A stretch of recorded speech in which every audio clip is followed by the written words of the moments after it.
So I just got done listening to the new song from Panic at the Disco. This is Gospel.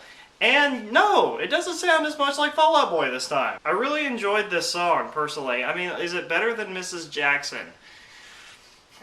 I haven't really quite decided. I think I love both of these songs equally, actually. I really enjoyed this song, even from the first listen. I really got into this thing. I mean, I really loved, like, the very beginning of this song, the really auto-tuney kind of thing going on with his voice right there at the very beginning.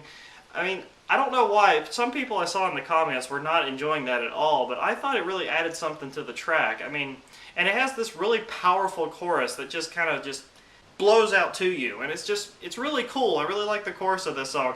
If you love me, let me go. It's really powerful. I mean, like, this is just another great Panic at the Disco song. You can really tell, like, the style of music that's going to be on this new Panic at the Disco album. It's going to be really poppy. It's going to be one of the more pop-oriented records I think Panic at the Disco has ever done. Something that might be in the same vein as Vices and Virtues, honestly, because I'm not really hearing a whole lot of things so far from this album that remind me anything of A Fever You Can't Sweat Out, or especially Pretty Odd. There's nothing sounds like Pretty Odd from these two songs.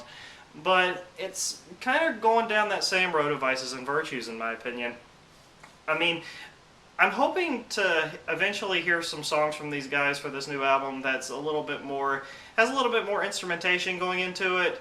I mean, like, I'm not trying to be picky. I just think that Panic at the Disco, they've done more stuff than this. They've explored a little bit more. And maybe that's the wrong way to put it. They're not technically taking a step back. They're just doing something that seems a lot more safe, in my opinion.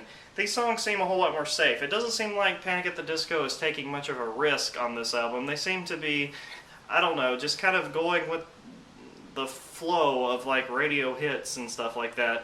I mean, these songs, I mean, Mrs. Jackson and this song are both very radio friendly, in my opinion. I mean, you're going to have to break out the goddams in Mrs. Jackson, but I mean, back in the day they did that for I Write Sins Not Tragedies. It can be done again. But once again, just like Mrs. Jackson, I'm really enjoying the backing vocals on here. I really like that. I really like the lyrics. I really like the delivery.